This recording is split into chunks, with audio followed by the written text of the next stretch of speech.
Thank you for coming to All Things Wellington. We're going to start the program in a few minutes, and we have a few announcements for right now. I want to call your attention to the response card on your chair.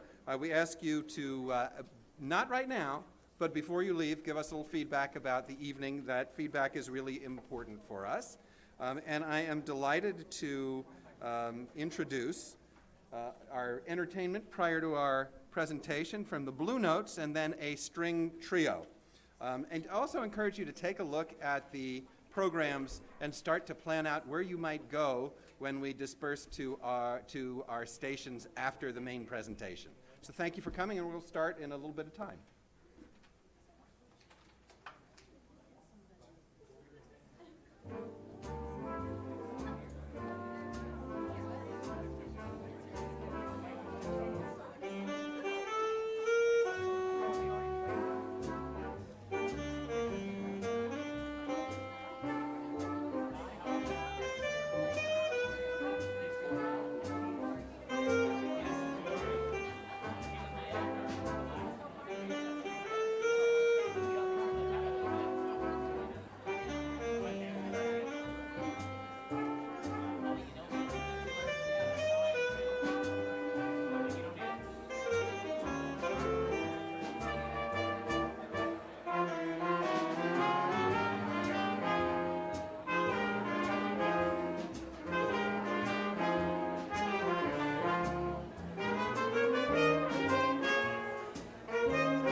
Thank you to the Blue Notes and our string trio. We're going to give them a couple of minutes to get out of the hallway, and then we will start.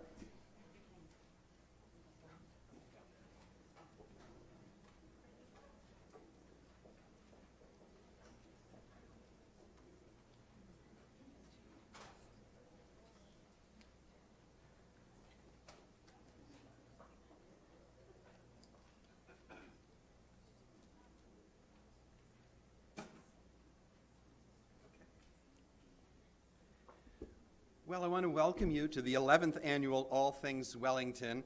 And I just have to say that one of the things I love about this place is that we have so many people come out for a curriculum night. That's very unusual. It's just one of the ways in which our school is unusual. Our community supports our curriculum night like it's championship football. So I want to start a new cheer tonight. You're going to join us in this. Are you ready? Here we go. Go Jag Brains. It's a beautiful thing, isn't it? We should have done that years ago. When we started this event in 2007, we were making an audacious statement about our aspiration to create a school unlike anything in the United States. Last year, we celebrated our 10th anniversary of the event, and today we jump boldly into the second decade. Are there people here who have been to all 11 All Things Wellington? A raise of hands? A lot of faculty. Okay. Like so many things we do, All Things Wellington really sets us apart from other schools. And I want to take a minute to talk about some of the key differences that make Wellington so remarkable. I start with a singular honor for Wellington. We're the only school that has been named to Top Workplace 5 times in a row since the inception of the Central Ohio Top Workplace Honors. While that in and of itself says that we're noteworthy, a special honor we received show that we're really exceptional. In 2017, Wellington scored highest of all organizations, not just schools, but all organizations considered for top workplace on one particular criterion. Our faculty and staff, more than employees for any other entity, asserted that in our workplace, new ideas are embraced. While that's an extraordinary thing, it's actually really surprising, given what we know about education in the United States. Schools traditionally have not been hotbeds of innovation. Schools have been impeded over the last 20 years by national uniformity and by crippling standardized high-stakes testing. So much so that teachers are dead last among all professionals Gallup studied in saying their opinions count at work and their supervisors create an open and trusting environment. Dead last. Being recognized for our innovative thinking, therefore, is really nothing short of amazing. And this is important because when you considered enrolling your child at Wellington, we promised to do 2 things with our curriculum. First, we would deliver traditional skills and knowledge necessary to succeed at school, but also that we would deliver learning experiences to help your child aspire, to seize opportunity, to develop passions in depth, to succeed not just in school, but in life. And we proposed that we could do better than standardize your child, as so many conventional schools do, but that we would also encourage and challenge your children and leave them hungry for more. And that was our focus on our measuring engagement, and our measuring engagement has been predicated on that proposition. So we declared 3 years ago here at All Things Wellington a 5-year goal that we would strive to have over 60% of our students' experiences identified as being in the engaged quadrant measured by our innovative work. We've done an assessment. I'm proud to announce tonight, drum roll please. Okay, that in our most recent tabulation last week, we hit and exceeded the 60% mark with 2 years to spare.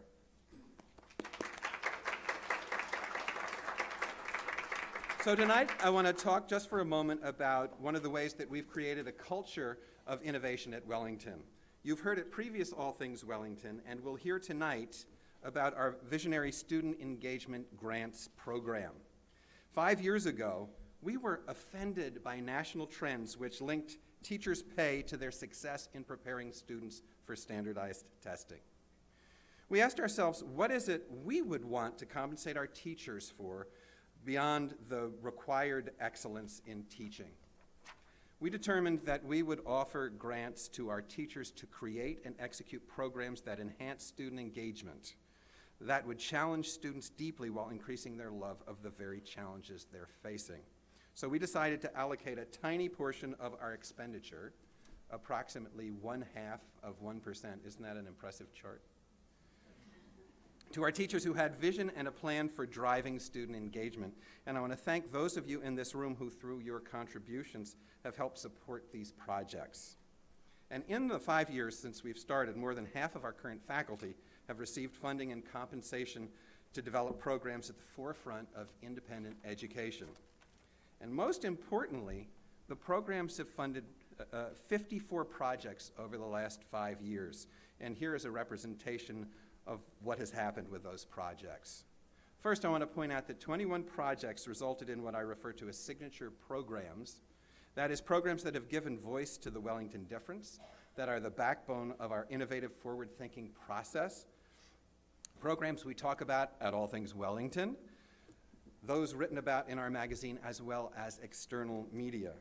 Constitutional Law, iLab, Community Chess, the Shakespeare Acting Initiative, Peer View are just a handful of the programs that have given life to our dreams as educators. I'd also like to point out that a small number of these projects went nowhere. They're labeled as disappeared on this slide. And that may say as much about our imaginative mindset as anything else. We move forward knowing that to be groundbreaking means to risk failure. I'm proud and deeply honored to work in a school that not only demands excellence, but also asks us to take risks. Whenever I speak to those just discovering our school, and for those of you who've been in admissions mornings, you've heard me say this, I extol the community that encourages students to take the right kinds of risks, intellectual risks. Tonight, I applaud faculty who model risk-taking at its best. Tonight, you'll hear once again, as is our tradition, exciting thinking from our faculty that make Wellington distinctive and transcendent in the world of independent education. Thank you for coming. We couldn't do this without you. Here we go. Are you ready? Go Jag Brains. I guess it didn't catch on quite as much as I thought. Let's try. Go Jag Brains. All right, I'll never do that one again. Thank you.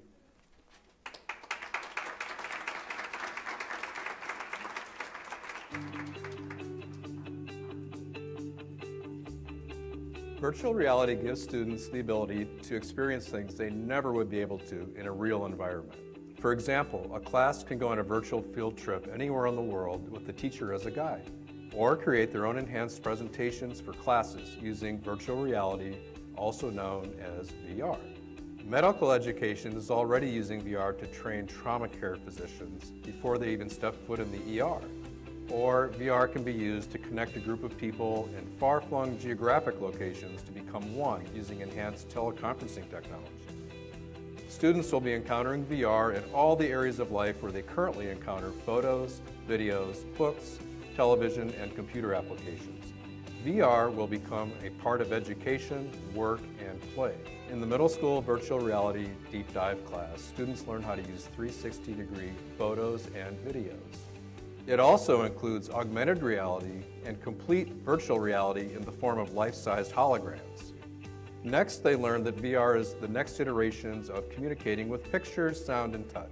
We've learned about other equipment like hand motions, so you'll have the headset on and like remotes, so you can touch it too or use your hands in the virtual reality. I can see myself using this in the future. Depending on my job, if I was a doctor, I think a lot of doctors will start to use this.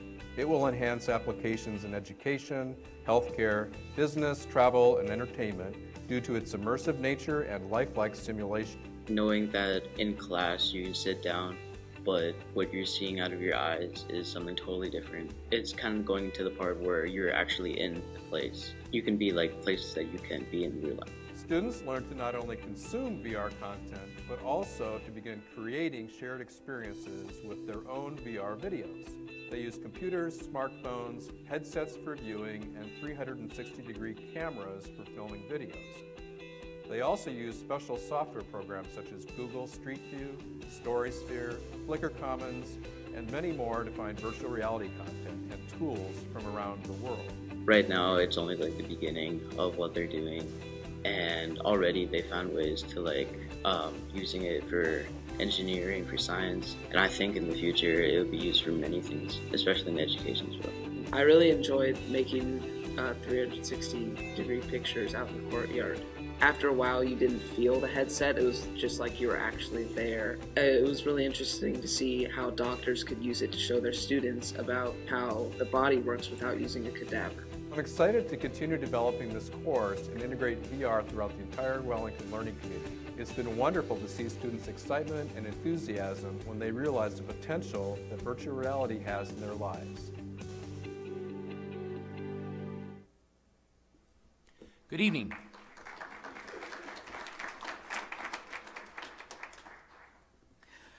When I was 21 years old, I was hired to play Romeo in a touring production of Romeo and Juliet. I remember we were rehearsing the famous balcony scene when the director decided I needed an obstacle, a physical barrier to clear. She decided I should leap really, over the chair nearby the first time that Romeo and Juliet are face to face. Now, Shakespeare's language can be pretty tricky for a young actor, but jumping over a chair, that got my heart rate up. It made my arms tingle. It gave me some fear that I might fall in front of the entire audience, which I did. One night in Cherry Hill, New Jersey, but no matter. Shakespeare was in my body. Romeo needed action, he needed to sweat. Good Shakespeare happens in the body, it happens in the mind, in the voice, and if you're really on your game, in the soul. Initially funded by a Wellington Student Engagement Grant, the Freshman Shakespeare Initiative annually welcomes a group of professional actors from the Available Light Theater Company into the 9th grade English classrooms in order to compel students to fully experience Julius Caesar. For Shakespeare was not meant to be read at a desk. It was created by an actor to be performed. Laughter, arguments, victory, and defeat, they live in the body. The project begins with a special performance by our visiting artists.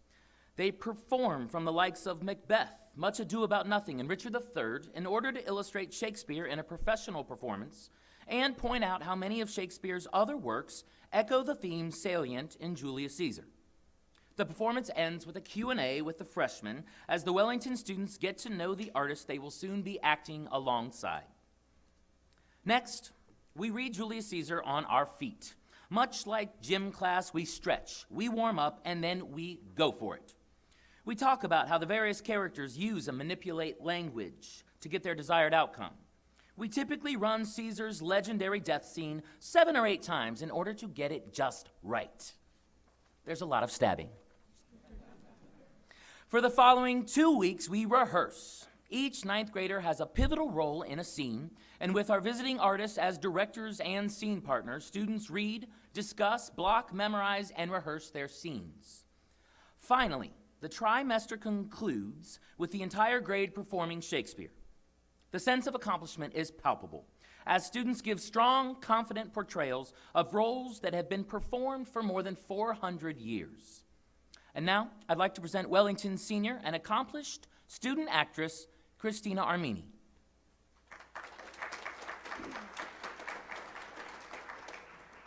I remember freshman year and the apprehensive looks and eye rolls given by my classmates when Mr. Eberly announced the Shakespeare unit. We had just enjoyed the classic novel, Catcher in the Rye, and were filled with self-doubt at the thought of performing on stage in front of others. With help from Mr. Eberly's unparalleled commitment and enthusiasm, and of course a lot of practice, we began performing Julius Caesar. Freshman year can be an intimidating time. New students, new environment, new expectations.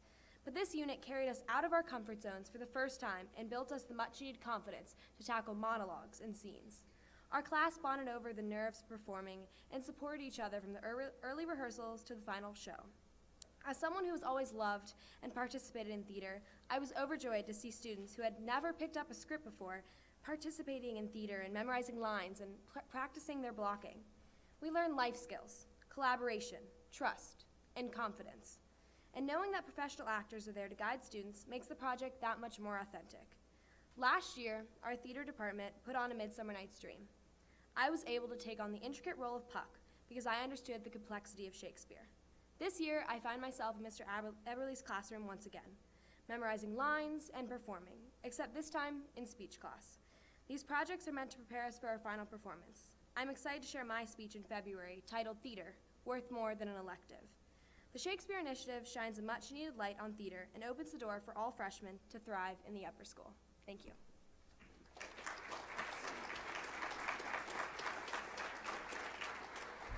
So, you might be asking, why Shakespeare?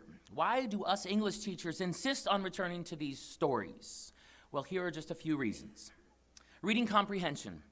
The demands associated with Shakespeare's language help students develop the close reading skills for future collegiate courses that often feature dense, challenging readings. These include the humanities, economics, and perhaps someday law and medicine. Rhetorical skills. Shakespeare's characters are constantly employing logos, pathos, and ethos in order to get what they want. These skills are the foundation of written and spoken argument. Voice. Students learn to think of their voice as an instrument. There are vocal shifts, tempo changes, and pauses that all become the tools of a talented public speaker. Engagement. Having English class on your feet has proven to get more students actively involved in English studies. In fact, I'm proud to report that our own internal measurements at Wellington showed students to be more engaged with English class after they completed the Shakespeare Initiative. And that does not happen at every school. We need to get these freshmen involved in English. Let's give them Shakespeare. It works. Finally, professional collaboration. The opportunity for our students to work alongside professionals who are educated, skilled, and passionate about the work that they do is powerful. They can see for themselves, this is what it looks like to love your job. For after all, Shakespeare should be a boisterous affair. Or, as Brutus proclaims, that were much he should, for he is given to sports, to wildness and much company. There is no fear in him, for he will live and laugh at this hereafter. Peace. Count the clock. 'Tis time to part. Thank you.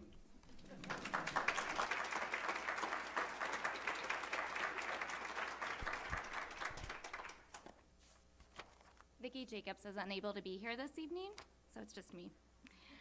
We are looking forward, imagine doing the exact same job that you do every day, but doing it outside, typing on your computer under the fall leaves, or leading a meeting in the warm spring sunshine.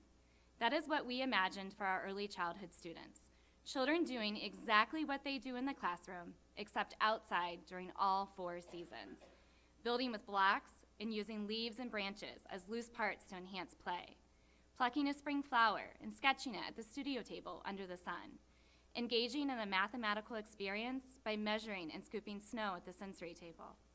In our outdoor classroom, there are large hollow blocks to build strong muscles.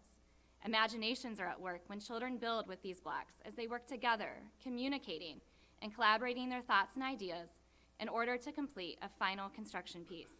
A wheelbarrow, just the right size for a young child, is used to transport heavy blocks and natural materials, encouraging children to learn balance skills as they work hard to keep it from tipping. Children might find a rich provocation at the outdoor studio table. Perhaps a teacher brings out paint, and children are encouraged to trace and paint shadows that the midday sun is casting from the leaves. Painting at the easel is also an option, and a fun one, as the children experiment with finger paints directly on the plexiglass or paper. Sand or water is often waiting for children at the sensory table, and they love adding natural elements into their thoughtful work. We're looking forward to expanding our outdoor classroom to include a dramatic play area where children can bring stories to life through their movements, words, and imaginations. A music wall where children can further experiment with tone, beats, and sounds. And an outdoor meeting space where an entire class can gather for a read aloud, sing songs, and engage in whole group learning experiences. We know children learn best when working with highly engaging and authentic materials. The outdoor classroom further reflects this understanding and also allows children to increase their physical development and capabilities as they're given more room to explore and use their large muscle groups. Children develop an interest in science and math through connecting with nature. Research shows that children who spend more time outside are found to be happier with a higher self-esteem. They're able to effectively build relationships in a cooperative, non-competitive environment. The time spent outdoors encourages children to ask questions about how the world works and begin to make connections with what they know to what they wonder. Immersed in nature, they become stewards for the earth and help keep our own school community beautiful. So next time you're here at Wellington, take a peek at the outdoor classroom. If you're here during the day, you will more than likely see our students actively engaged with materials, overcoming obstacles with an I can do it attitude, and using their imaginations to build or create something beautiful outside.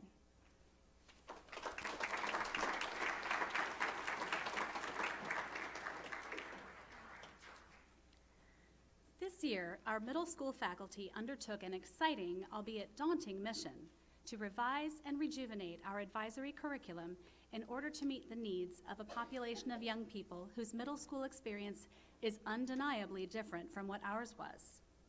For years, the concept of advisory has been an integral part of the Wellington experience. The advisory group serves as a home base of sorts. Advisory periods give us dedicated time to foster close-knit relationships, strengthen study skills, cultivate leadership, engage in team building, and develop the tools to navigate middle school. All of this is important and should lead to a child's feeling deeply known.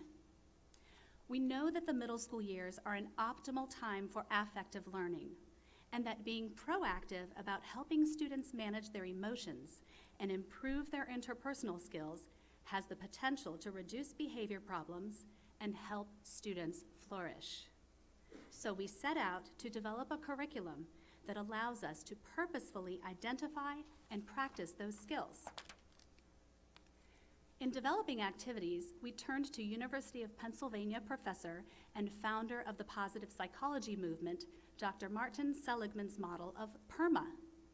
Dr. Seligman's acronym ends with an A for accomplishment, but we took the liberty of adding an H to represent health, both physical and emotional. This work around PERMA is not exclusive to the middle school. Across all divisions, we are using this acronym and speaking this language. The ideal of well-being has become such an important focus for the entire Wellington community that in 2015, the Board of Trustees approved its addition to the school's strategic plan. Though we rely heavily on PERMA as an underpinning of our advisory curriculum, we curate resources, design activities, and collaborate with colleagues as we pioneer this new program with our students at the center of everything we do. We know that middle school is, simply put, a messy time for a young person. It's tempting to wear a mask and try on a new personality. Perhaps this is why we often don't recognize our own children at this age in their lives. With this new curriculum, we are giving kids permission to be authentic. Research and education shows that equipping students to strengthen their social-emotional capacity will yield greater success in the work they do, the relationships they nurture, and the lives they lead. I'd like to introduce you to one of my advisees, Hannah Jones-Bayane, who is here to share with you how this new curriculum has helped shape her thinking. Now, to be honest, when I first thought of PERMA, I didn't think it would work for everyone. I only thought it would work for certain people, meaning I only thought it would work for the people who were willing to try and make it work. My mind didn't change until we started working and focusing a bit more on it in advisory. We started watching videos about some examples and a true science about it. Once we started to get more of an idea of what it is, we tried it out ourselves. The first activity I remember was a cup stacking activity. Now, this exercise required teamwork, staying positive, not getting frustrated with each other, and listening to each other. I truly believe the hardest part in that activity was listening to each other. When someone shares an idea, a person would most likely just hear them instead of actually listening to their reasoning. That's because when you are hearing one another, you also have your reasoning in your mind, and you're just ready to come out and say your answer because yours makes sense. But you never think about their answer because maybe their answer is correct in some ways too. And that is when our class learned to not listen with the intent to reply, but with the intent to understand. My favorite activity was the complaint challenge, because that really helped me out in so many ways. We all stress, but maybe we stress too much. I know I definitely do. With playing 3 sports and 2 of them interfering at the same time, waking up at 4:45 a.m. just to catch the bus, and then balancing school, it's a lot and it's tough, but I realize that this is all building me up for something bigger and successful. Complaint challenge. You write something down you are either stressed about or upset about or something related to that, and then you think about what the real reason is for why you are doing these things and why you need to. And I have a family who drives me to these activities and school every day, and I'm so grateful for that because there are millions of people out there who would love to be in my shoes and who would love to be able to go to a wonderful school like Wellington and who would like to be able to do what I'm doing now. So the whole point of this activity was to see the purpose behind things and turn that purpose into a positive purpose. I'm very grateful to go to a school that allows me to see all things in a positive and safe direction. It makes the community so much more welcoming to others. I definitely think we should continue to focus on PERMA as a whole school. Thank you.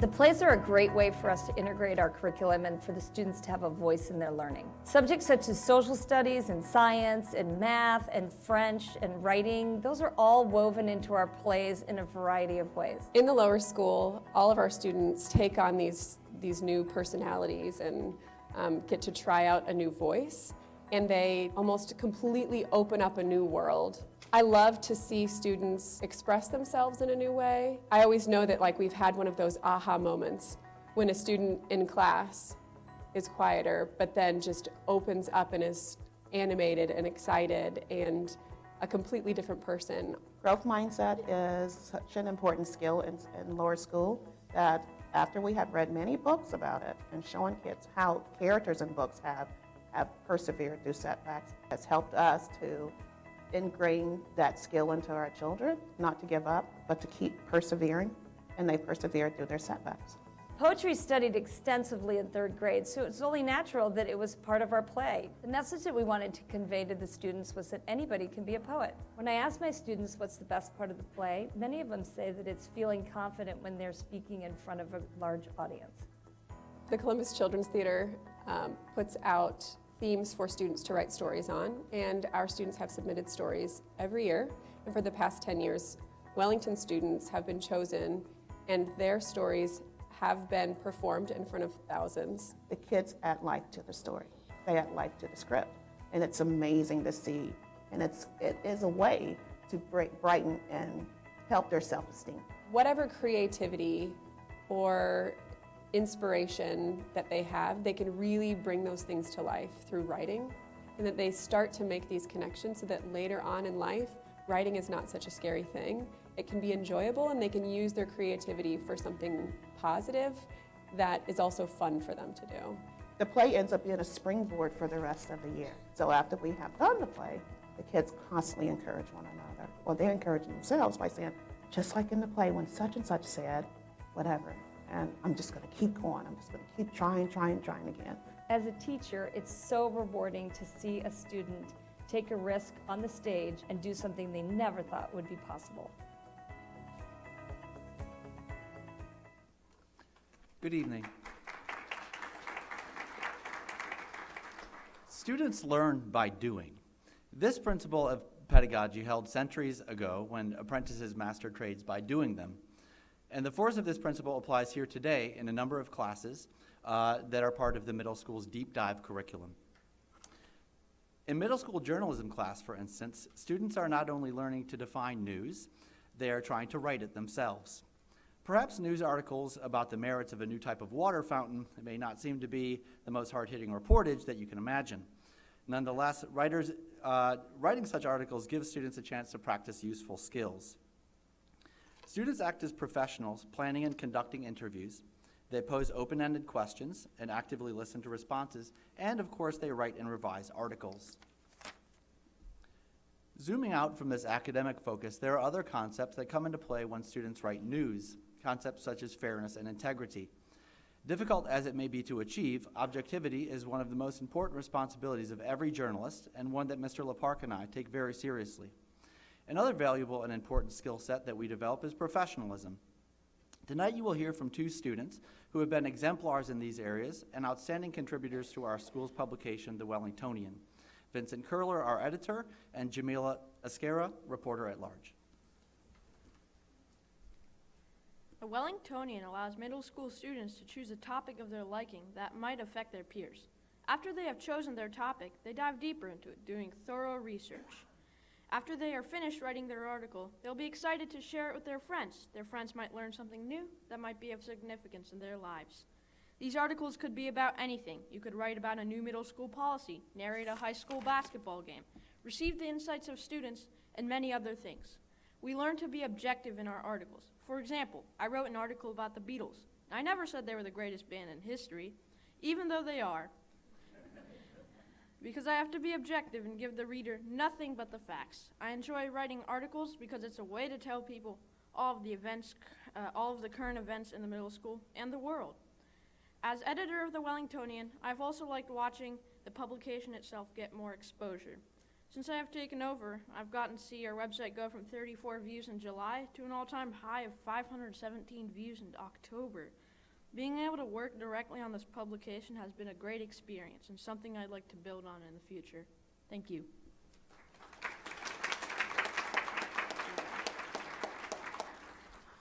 Around this time last year, I wrote an article with a fellow classmate regarding the election.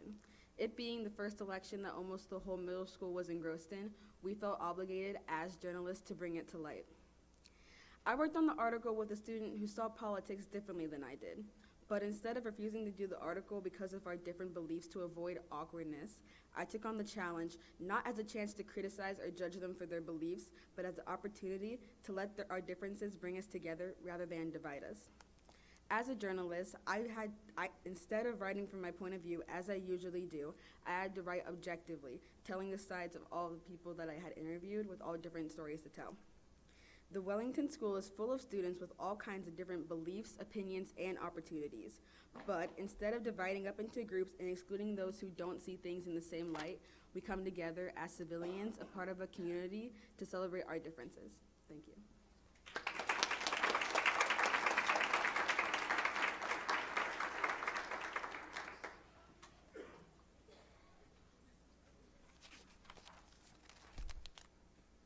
Well, we all know time flies. So I can hardly believe that I've been coaching here for 10 years and teaching for 4.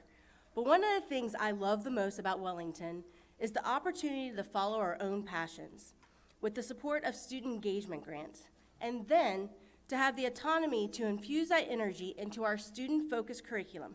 It's a win-win situation. 2 years ago, middle school math teacher Sean Corey and I received an engagement grant allowing us to create project-based learning activities for the middle school, which included teaching 6th graders how to wield a drill to build a water table as a vehicle for learning about ratios. From that experience, I wanted to incorporate those ideas into a more STEM-based course to use some of my engineering background and interests. I got that opportunity this year when the middle school adopted our deep dive electives. As Greg Davis mentioned earlier, the middle school elective classes offer students a choice to develop their personal interests and discover new interests and passions. Students can take classes such as journalism, virtual reality, and engineering design, which you've heard about, but also others such as Glee and constitutional law, which my daughter loves. As a science department, we wanted to vertically integrate 2 main themes from lower school to graduation: the scientific method and the addition of the engineering design process. The thought behind specific vertical integration is that a concept will be introduced in lower school, cultivated in middle school, and researched and utilized in upper school, so that it's general knowledge upon graduation. The scientific method is a core competency. We've always taught that. But you may ask, why the addition of engineering design? Like the scientific method, engineering design is a process. It's a purposeful approach to problem solving where you can examine many possible solutions throughout each stage of a design. When you have time to look, you'll see that the processes are very similar. However, the scientific method was developed with an experiment in mind, where engineering design focuses on a product or solving a problem. This level of critical thinking gives our students an advantage, where they can use a methodical way to tackle almost any problem they face. So last trimester, students were introduced to the engineering design process by looking at mechanical, civil, industrial, and computer engineering, via design challenges, tinkering, speakers, and a field trip. Now, I think the challenges were a great experience, but that's coming from an educator's point of view. So I'd also like for you to hear from a student's perspective. And this is Logan.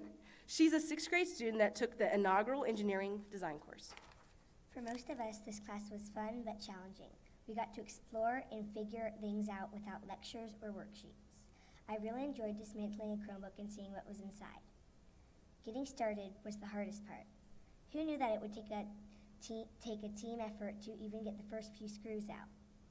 We had a basic key to identify some components, like the battery, but other than that, we had to tinker until we got it. It was interesting. I wish that we had more time to take other things apart that we use every day to see how they work. I also enjoyed visiting the industrial engineering firm, Priority Designs. They showed us cool robots, some reverse engineering, and what they are currently working on. Well, whatever wasn't top secret. Going to Priority Design and the hands-on activities made this a great experience. Thanks, Logan. Now you realize that when you know how to think, it empowers you far beyond those who only know what to think. So come on, try a design challenge or tinker with Logan and a few other students in the JAG Commons following this program. They'd love to see you there. Thanks.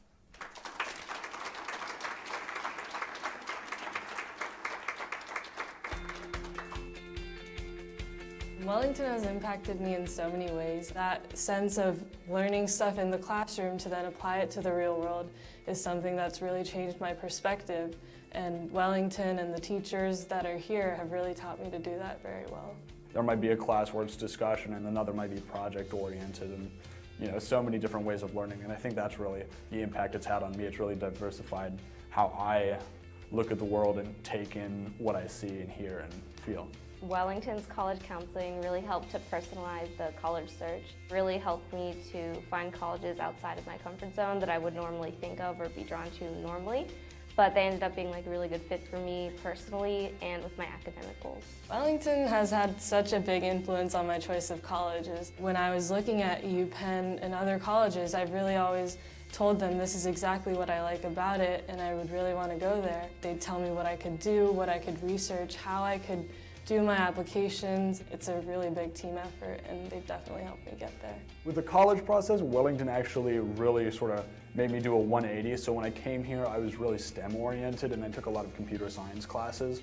But then in my junior year, I did a program called Ohio Youth in Government, which is like a sort of like a mock legislative process and how things play out today and how I can change that. And so that really got me inspired to work with policy, trying to make people's lives better through that channel rather than like writing computer programs, and it sort of opened me up to that way. I really liked the biology trimester classes. Mr. Brodigam taught them in a really great way. It was engaging and it gave you a good overview, but also had enough time to go in depth into those topics, and we also did a final paper at the end and then presented about it, so a good taste of what college might be like. I'm basically doing genetics research and I'm making a loop of DNA called a vector, which you can put genes for different proteins in. There's just so many perspectives that you could find, particularly in the sciences. One of my favorites is immunology and infectious disease. I learned not only about the microbiology of it, but also about things like the social stigmas that came with it. Putting all this together to create science was something that really fascinated me. I've been prepared for life after high school, I think most through research, because when I'm in the lab, I'm surrounded by graduate students and undergraduate students. I've learned to work with them and meet people like you, have nothing in common, no ties to them, and forming those initial connections. It's really tough, so it's good to get that practice. Wellington has just affected me in so many different ways. I mean, I've just done so much that I wouldn't have done in any other place, like theater, music, sports, all at once, and it's just all of these things that have culminated into who I am today, and it's really the opportunities that Wellington has provided me.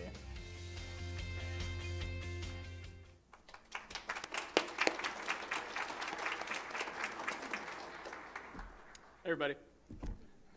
As a graduate of the class of 2012, it's hard to overstate the effect that Wellington has had on my life. One of my most significant experiences was my senior research project, which is a precursor to the independent science and humanities research program that now exists at Wellington. In this year-long class that I took, my purpose was to dive into research on a topic of my choice. The class was taught in part by Wellington's head of school, Mr. Brisk, who pushed us to learn beyond what we thought was possible. Ever since I was a little kid, I've wanted to be an astronaut. I've always loved outer space. I knew going into the class that I had to research the universe. I started looking for astronomical research opportunities. I cold called scientists and researchers around the country, eventually finding a research group at OSU's astronomy department that was using a telescope in Arizona to discover new planets outside of our solar system. I was eager to learn, and they were willing to let me team up with their group. For the rest of my senior year, I went to Ohio State's campus a couple of times a week to help the group analyze the raw data, finding the stars most likely to hold exoplanets in their orbit. It was an incredible year of voracious, hands-on learning like I'd never experienced. I was hooked on astrophysics. As a freshman at Northwestern University, I decided to major in physics with a concentration in astronomy. I wanted to dive further into astrophysics research, so I applied for a number of opportunities. I was awarded a grant from NASA to study the atmospheres of exoplanets the summer after my freshman year. I was told by the program director that I was only awarded the grant so early because of my previous research experience at Wellington. This grant research led to a published paper, of which I was the primary author. This led to even more research grants and more opportunities, such as studying solar flares on the surface of the sun with a solar telescope at Stanford University, and studying how magnetic fields affect star formation in dense nebulas. After almost 4 years of extracurricular astrophysics research culminating in a senior thesis that was named the best in the physics department, I graduated from Northwestern in 2016 and was offered a full-time position conducting research with SOFIA, an airborne telescope and observatory that's operated by NASA. The telescope is truly one of a kind. An 11-foot infrared telescope, SOFIA is built into a modified Boeing 747, which allows for observation in the lower stratosphere at an altitude of around 43,000 feet, far above the atmosphere's water vapor, which blocks all infrared light before it can reach the ground.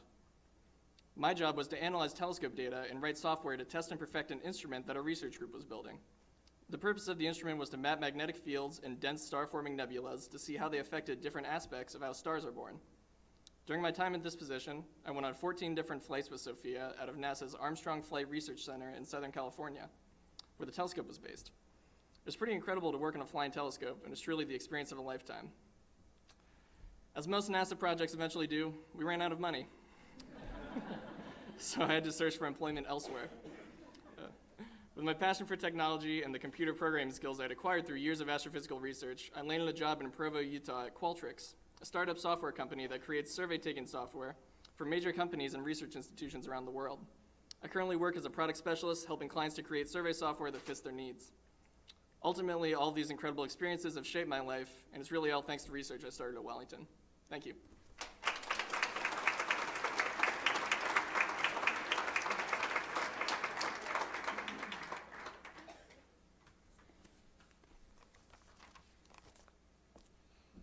A few years back, the lower school faculty were treated to a documentary about the World Peace Game. We watched as fourth graders struggled through a series of 50 real-life interlocking crises to bring about peace and prosperity in a make-believe game world. We were inspired by the amazing engagement, passion, creativity, and critical thinking we saw in the students in the film. And we wanted to bring that to our own classrooms. However, we also wanted to create a game that was truly our own. We challenged ourselves to address the following questions. Which world crises should we present to our students to reinforce our social studies survey of the world? How could we better encourage reflection? How could writing, math, and research skills be integrated? And perhaps most importantly to us, how could we tailor the game to a real Earth setting, prompting students to better learn and apply the geography of our real world? This year, with the support of a Wellington Student Engagement Grant, the fourth grade team is working to turn our entire social studies approach upside down and inside out as students join their teachers in gamifying our curriculum. Gamification is the educational practice of placing learning and thinking within the context of a game. Fourth graders love to play, so couching our content within a game accesses their intrinsic motivation to learn through serious play. The players receive immediate, significant payoff for their learning within the game, as well as a powerful emotional connection to it by tying their growing knowledge to game-based rewards. But beyond these immediate rewards, gameplay provides a powerful context for students to further develop both inter- and intrapersonal skills, such as teamwork, negotiation, managing frustrations, and conflicts. All of these skills will serve our students beyond our study of the world geography and current events, transferring to real-life social interactions and ongoing learning in the middle and upper school. With all this in mind, our team began dreaming up and constructing our own game, which we call Earth Proxy. Our year started with fourth graders building their knowledge of basic world geography, earning points for their upcoming teams as they work to master different levels of learning. We then put them into teams which each govern one continent country, and groups applied their new knowledge to design their own game board representing major natural resources found around the world. Students then practiced role-playing developing land through a board game that engages players in topics like development, trade, conflicts, and political relationships.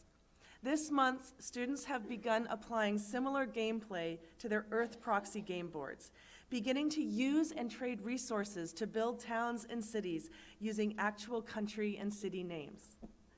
Throughout the rest of the year, we plan to expand the game to apply our study of cultural values, major population shifts, such as occurred in our country during the Great Migration, comparing and evaluating different systems of government, dealing successfully with natural disasters, such as forest fires or tsunamis, and coping with conflicts between countries. Students will be challenged to craft mini-games to help themselves and their peers better learn within one of our units, as they join us in not just playing the game, but creating it as well. This year is our year of creation of the Earth Proxy game, blending our real-world learning with a fantasy world which our students can control. The work has been very hard, so hard, but wonderful. As the game continues to be developed and refined, we expect this work to transform and enrich our curriculum for years to come. Beyond that, each student will be taking concrete steps into the lifetime role of being a global thinker, growing in how they see themselves and the world, ever more ready to engage locally and internationally as world citizens. Thank you.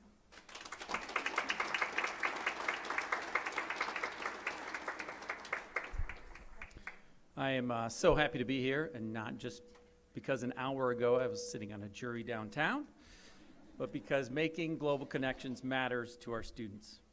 If I ask you on this cold and dark evening to close your eyes and think of a country you have visited, where does your mind go?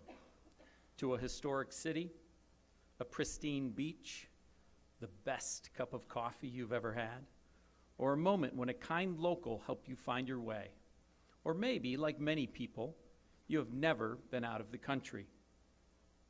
Worthwhile travel should both challenge and excite, and it will, whether you like it or not, open your eyes, mind, and heart to a new perspective on different cultures, places, and people. For a high school student, it has the power to change their perspective forever, long after the groovy puka shell necklace has been lost or the ironic t-shirt has faded. For travel to be truly impactful, it needs to go beyond a superficial tourist adventure and instead involve significant connections with local cultures and customs. It is about students learning in the world rather than about the world. Mark Twain noted, "Travel is fatal to prejudice, bigotry, and narrow-mindedness." Global travel should not be viewed as a luxury, but rather a necessity. The benefits to students are vast, with growth in resilience and problem solving, while building empathy and respect for different cultures. With increasing globalization, the development of these skills is critical for success in college and beyond. Given that, I am so proud to be part of a school community where global travel is a priority, with a variety of travel opportunities for our students. We've had many successful trips to places as far-reaching as France, Belize, and Western Siberia. The educational value of international travel is clear, and the ideals are aligned with our mission. So it should be available for everyone, right? Nope. Too often these travel experiences exceed the resources of our students and their families. As a personal example, each time I have taught marine biology, there are far more students who have done all the work, they're connected to the material, and they care deeply about ocean issues. They are voracious learners in every sense of the word. And as I board the plane to head off to Grand Cayman or Belize, those students are left behind because they cannot afford the trip. It breaks my heart. We can do better. Some might say trips are expensive, and not everyone gets to go on trips. That is how the world works. Well, let's be better than the world. Wellington is an amazingly diverse place, and with that diversity comes a responsibility that all students be provided equal access to learning activities that we deem relevant and important. That is the key principle of experiential equity. All students having the same access to meaningful learning experiences. And so, with that challenge in mind, we have worked over the last few years to dream, to strategize, and to build partnerships in order to make international travel a reality for every student who moves through the upper school. We are excited to introduce the Wellington International Student Experience, or WISE, which creates an opportunity for every student to be connected to a long-term global project and to travel to an international destination without the need for any additional fees or costs. It is a bold program with great and meaningful outcomes for all of our students. I am pleased to introduce upper school faculty member Kaylee Oler, who will tell you more about the WISE program. I am thrilled to have had the opportunity to join this dynamic group of skillful and dedicated educators, and I am committed to delivering to our students the kinds of challenging, joyful, and connecting experiences I was fortunate to have as a Psi Epsilon Sustainability Fellow in Chile and as a 2-time Fulbright grantee in Colombia. I recently accepted a third State Department grant to assist in coordinating a Fulbright conference on innovation and entrepreneurship, where I will seek new global-minded partners for our work in the WISE program. Through WISE, students will undertake long-term interdisciplinary projects in an area of their choice with the ongoing partnership of faculty mentors. Areas of exploration include stewardship and sustainability, human rights and conflict prevention, identity, interculturality, and well-being, and innovative and social entrepreneurship. I've seen firsthand the transformative effects of intentionally designed and immersive travel experiences on the secondary school students I've worked with on service learning trips in Costa Rica. And I'm thrilled to announce that this June, we're running a linguistic and cultural immersion in Italy's fascinating Amalfi Coast region with a group of current upper school students. These students are taking an Italian language course facilitated by OSU students before departure to further cultural exchange during their 2-week homestays with Italian families. Students will broaden their perspectives and develop self-confidence and a deep sense of personal and collective responsibility through these exciting opportunities to step out of their comfort zones. The current freshman class is the first to go through the new WISE program, and they will all begin with a 10th grade trimester course to develop understanding of the logistical and intellectual preparation involved in successful global travel, to build intercultural communication skills, and to investigate contemporary global issues and how they connect to local realities. At the end of the 10th grade course, students will select from a range of travel program offerings proposed by faculty. Students will meet bi-weekly through their junior year to build fellowship among their travel group and to connect with their destination, to begin reflecting on their goals, and to work on developing their individual and group projects. During May of this junior year, students embark on a life-changing journey. Options for the junior year travel experience and ongoing project themes include investigations of creativity and wellness, marine biology, literary translation, sustainability, the history of the slave trade, and international business in diverse locations like Scandinavia, Costa Rica, Ghana, the United Kingdom, and Ecuador, where we have a partnership with the nonprofit Tandana Foundation, founded by a Wellington alum. These 2-week trips at the end of junior year will be offered at no additional cost beyond tuition, and they will be followed by continued work on students' interdisciplinary projects, which will culminate in their senior year. We will be overjoyed to have your partnership and support as we launch this new program to provide a uniquely life-changing experience for all Wellington students.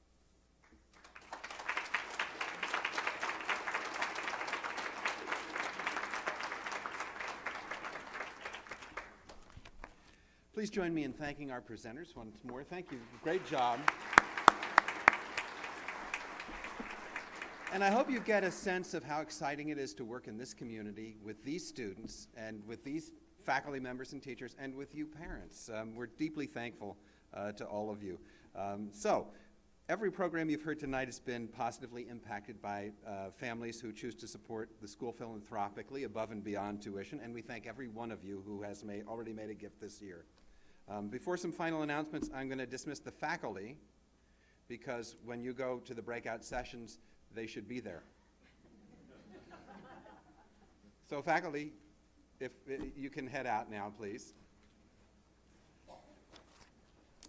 Now, the next portion of our evening involves several interactive breakout sessions, as outlined in your programs.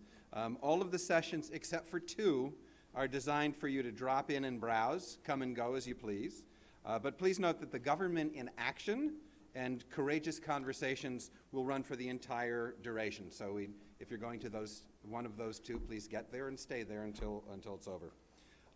And we're also going to ask you to take a moment to fill out the response card and leave it on your chair. Your feedback is very important to us. And in fact, you could write right now. You could fill that out right now and leave it right on your chair.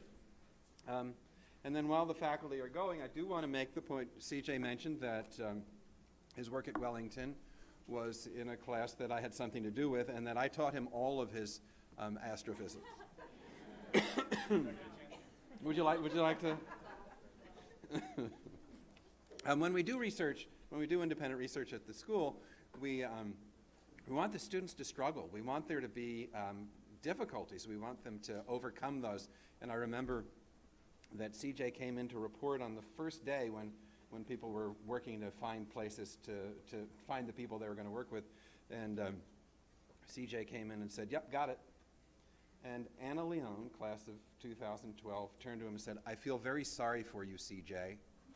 And CJ said, "Why is that?" And she said, "Part of this program is to overcome great difficulties, and you're just having it too easy so you don't get to overcome them." Do you remember that? I remember that. You remember that, okay.